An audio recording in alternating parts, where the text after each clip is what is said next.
Merci de nous suivre. Vous êtes nombreux sur KTV, la radio, la 106.9, mais également le live Facebook de KTV. Nous avons Safina au téléphone. Hier, une action surprise, une espèce d'opération coup de poing devant l'entrée du conseil départemental avec ces messages. Où sont les élus? Elle est avec nous. Safina, bonjour et bienvenue.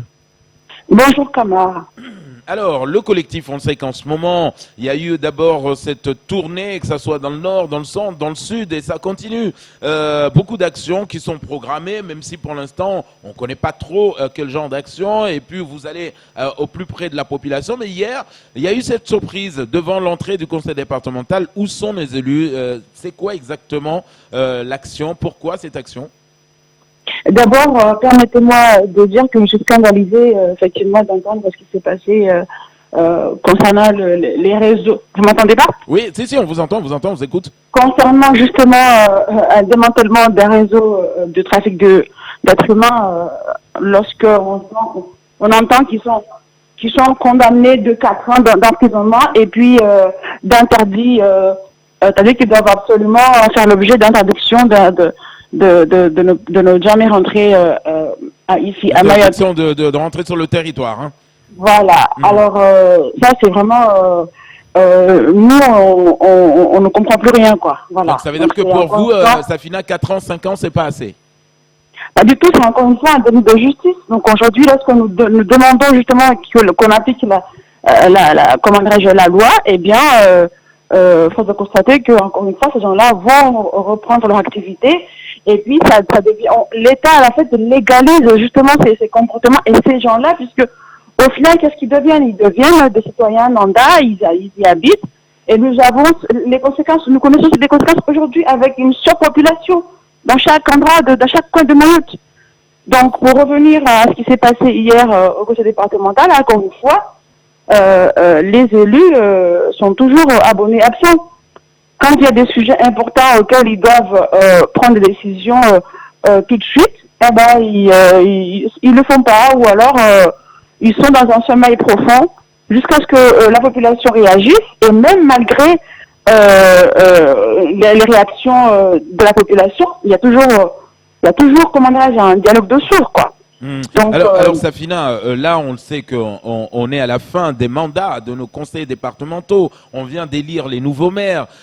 Qu'est-ce que vous attendez de plus là? Parce que là, qu'est-ce qu'ils peuvent faire là actuellement, où chacun essaie de voir s'il sera réélu ou reconduit ou pas? Est-ce que c'est pas depuis le début de l'année qu'il fallait aller chercher ces élus?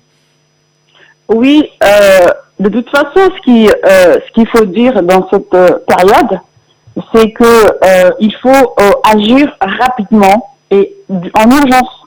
Vous avez la situation sanitaire de Mayotte qui devient de plus en plus grave, avec la légalisation des quotas sanitaires, parce que déjà le quota sanitaire, aujourd'hui nous avons une agence comment dirais-je, de Mayotte qui s'appelle l'agence l'ARS, qui déploie des moyens extraordinaire pour justement venir en aide aux Kwassa qui beach sur nos plages.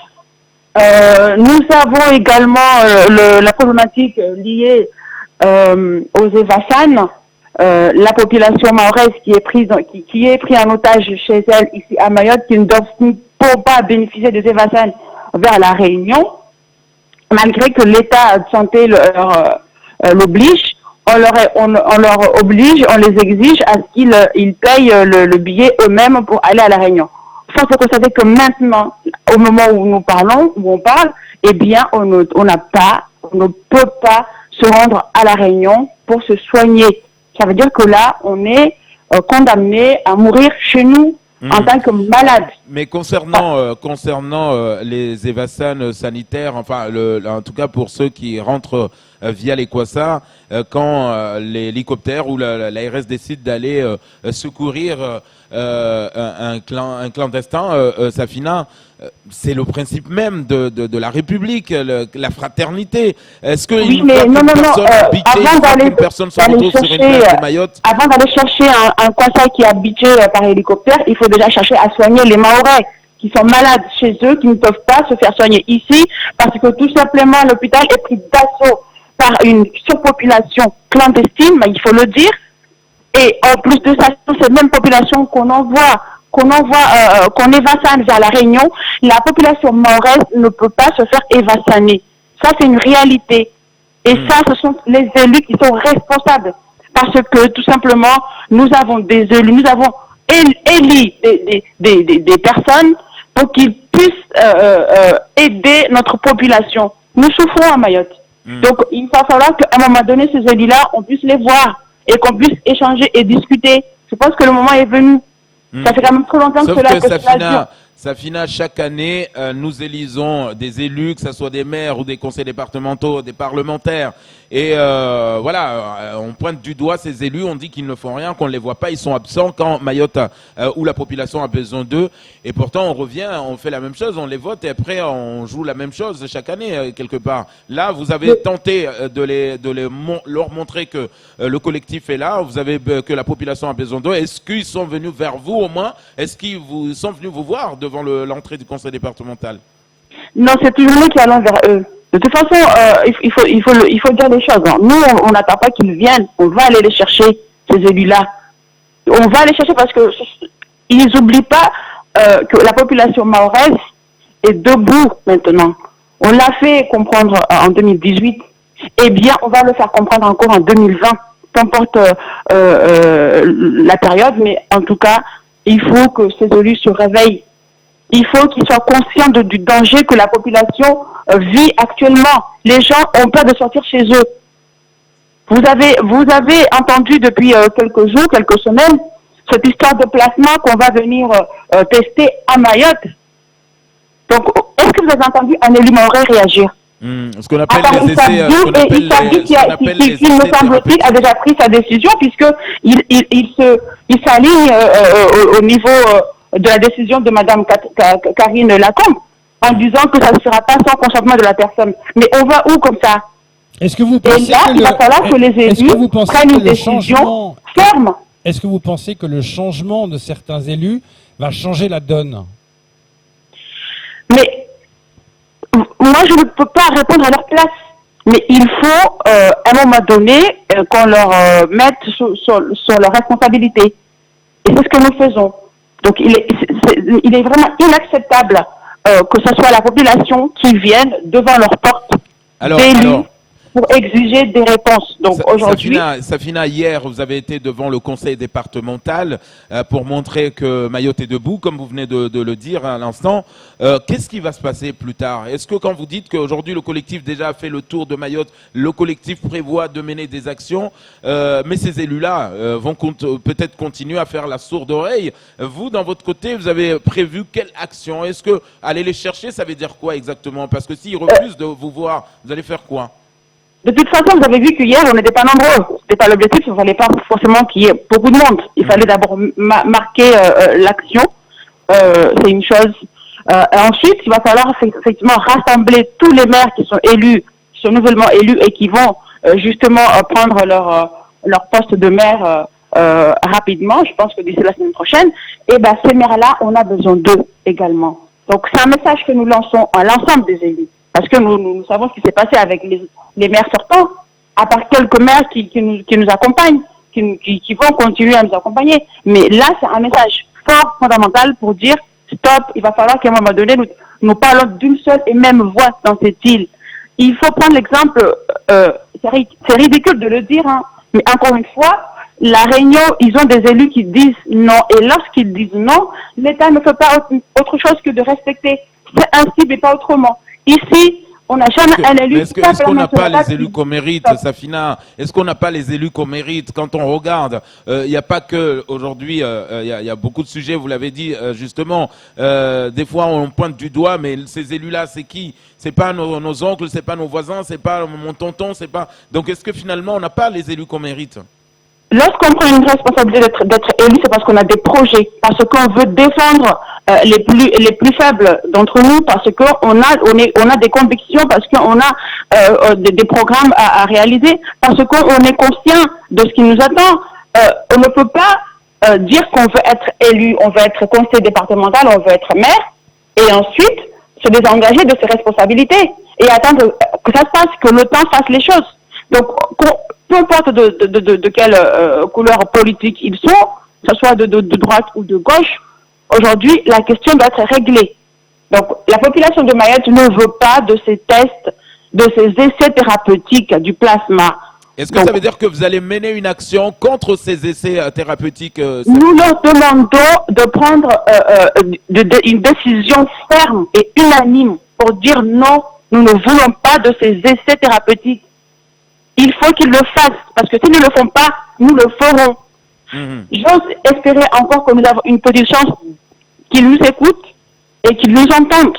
Parce que de toute façon, le conseil départemental, depuis hier, nous avons commencé l'action, mais ça ne va pas s'arrêter là. Donc, ils ont intérêt à discuter, à échanger rapidement pour que nous puissions avoir des réponses et des décisions rapides.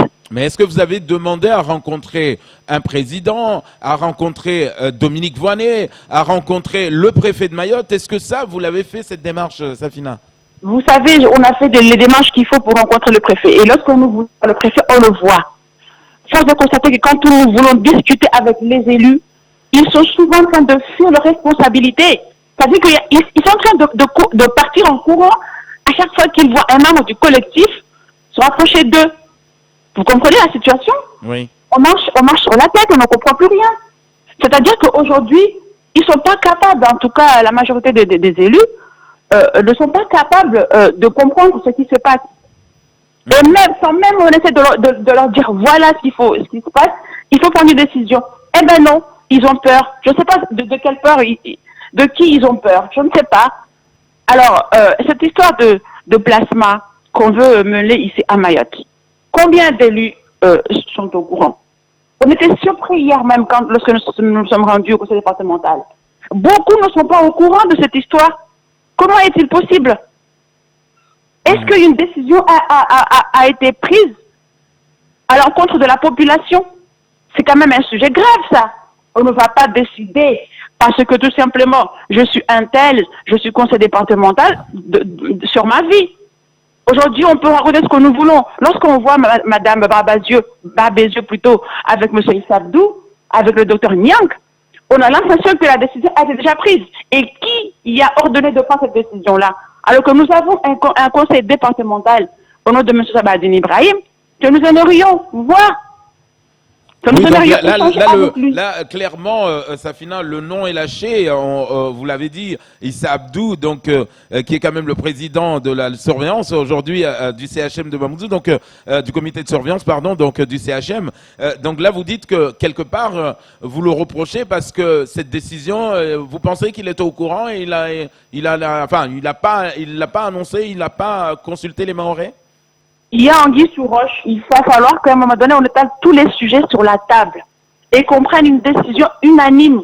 C'est-à-dire que les conseils départementaux, les maires, il va falloir qu'on se réunisse tous ensemble autour d'une table et rapidement pour prendre des délibérations, pour exiger un certain nombre de choses. Et là, je reviens sur l'immigration clandestine encore une fois, qui fait débat, parce que c'est le sujet phare, c'est le sujet qui nous préoccupe tous. Et là, encore une fois, il y a des failles. Nous ne comprenons pas pourquoi est-ce que notre État a mis des patrouilleurs H24 sur le fleuve guyanais entre le Brésil et Saint-Georges-de-l'Oyapock, qui surveillent au quotidien les arrivées de Kwassa, bien sûr, bien évidemment. Et ici, on est en train de faire l'inverse. Ça veut dire qu'il y a des conventions sanitaires que nous ne connaissons peut-être pas, qui permettent et qui exigent à ce que justement les hélicoptères qu'on mobilise sur Mayotte, qu'on n'a pas pu mobiliser pour M. Kems, et qu'on mobilise même dans la nuit pour aller chercher des Kwassa, et qu'on a légalisé maintenant avec le terme Kwassa sanitaire. Mais le Kwassa sanitaire, qui c'est qui l'a légalisé? C'est l'État. Attention, on ne va pas chercher des Kwassa sanitaires, il faut, ça s'appelle s'occuper des gens qui sont malades, c'est le propre, comme l'a dit Kama. Quand un malade, il arrive sur le territoire et qu'il a bitché, on ne peut pas le laisser mourir sur place. Mais moi, je veux bien qu'on le soigne. On n'a jamais dit le contraire. Parce que si on était méchant, si on ne voulait pas qu'on soigne ces gens-là, est-ce qu'on les aurait laissés rentrer? Est-ce qu'on les aurait donné à manger? Ça veut dire que l'État laisse les gens rentrer exprès. À un moment donné, quand le Mahorais qu'on est en train de traiter de xénophobe et de raciste, est toujours accueillant, qu'il a accueilli pour lui donner un bout de terrain, pour lui donner à boire et à manger, d'accord, devient la bête noire de l'État aujourd'hui. Donc nous demandons absolument d'avoir ces élus-là. Il faut qu'on ait ces élus. En tout cas, le message est passé, Safina. Je pense que c'est clair. Si les élus du conseil départemental, les nouveaux maires vous entendent. En tout cas, le message est lancé. Le collectif va passer en action. Merci, Safina, d'avoir été avec nous ce matin.